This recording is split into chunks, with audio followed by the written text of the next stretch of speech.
কিসের ভিডিও? আমার মাইয়া মরার আগেও আমি পুলিশের কোনো সাহায্য পাই নাই, মরার পরেও কোনো সাহায্য পাইতেছি না।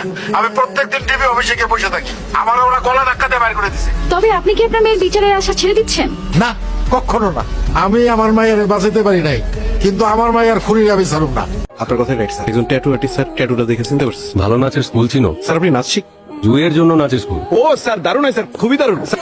সব সময় এই আমি যাবো না, অবশ্যই যাবো তার সাথে দেখা করার জন্য। আস্তে আস্তে আস্তে কি কাউরে ধরতে পারলেন স্যার? সমীর বাবু, আপনি মিথ্যা কথা বলছেন কেন? কোনটা মিথ্যা? আপনি বলেন নাই যে থানায় আপনার মেয়ের দিকে সবাই বাজে ভাবে তাকাইছে, পুলিশ কোনো মামলা নেয় নাই, বলেন নাই? আমি কোনো মিথ্যা কথা বলি নাই স্যার। সিসিটিভি ফুটেজ আমি নিজে দেখছি, চিৎকার চেঁচামেচি আপনি করছেন। হয় একটু সিলাসিলি করছিলাম। আপনার বাসায় আমি বলছিলাম না পুলিশের কাছে মিথ্যা কথা বললেন না, বিপদে পড়বেন। আর মিথ্যা বলবো না স্যার। সমীর বাবু, আপনি বাসায় যান, কেসের যদি কোনো সুরাহা হয় আমি নিজে আপনাকে আপডেট জানাবো।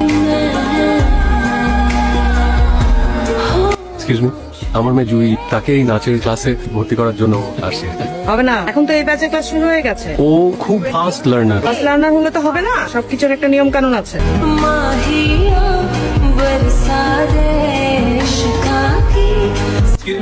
মানে আমি তখন থেকে কথা বলে যাচ্ছি, আপনি পুরোটা সময় ফোনের দিকে তাকানো। মানে আপনাকে এখানে বসানো হয়েছে কি কারণ? আমি আপনাকে বোঝাবার চেষ্টা করছি যে আমার মেয়েটা ফার্স্ট লার্নার, ও শিখে নেবে। এক কথা তো বলে দেখতে। ম্যাম দেখুন না, ওনাকে আমি বারবার বুঝাতে চাচ্ছি, উনি বুঝতেই চাচ্ছেন না যে এই ব্যাচে ভর্তি করানো যাবে না। সরি, পিঙ্কি, তুমি ওকে ভর্তি করে নাও। Thank you. আই শোন, এদিকে আয়। কি করতেছিলি তুই? পড়তেছিলাম। এই তোর পড়ার নমুনা। এসব ভিডিও করে যে সময়টা নষ্ট করিস, সেই সময়টাকে পড়াশোনায় দেওয়া যায় না? তুমি যেটা বুঝো না ওইটা নিয়ে এত কথা বলো কেন?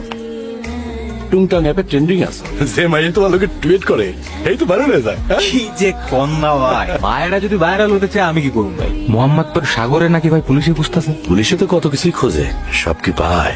পাচ্ছেন না মানে? কোথায় গেছে? স্যার মনে হচ্ছে ওকে মেরে গুম করে ফেলেছে কেউ। কবর কোথায়? হাড্ডিগুড্ডি, জীবিত, মৃত, কবর, কঙ্কাল, যেটাই হোক কালকে নিয়ে আসবেন। চল স্যার, সমীর বাবু, আপনি আবার আসছেন। আসামি কি ধরতে পারছে? আমরা সর্বোচ্চ চেষ্টা করতেছি, আমরা যদি কিছু জানতে পারি আপনাকে জানানো হবে। এইভাবে বসে থাকলে তো ধরতে পারবেন না। আমরা তো- কাফিরতের জন্য এই সমস্ত কুলাঙ্গার গুলা সুযোগ পাই। আমরা তো চেষ্টার কোনো ত্রুটি করতেছি না। আপনারা লাভারে কন, আমি আসামি ধরে দেই। আমিও ভিডিও বানালাম, আনিকাও ভিডিও বানালো, ওর ভিডিও ভাইরাল হইলো।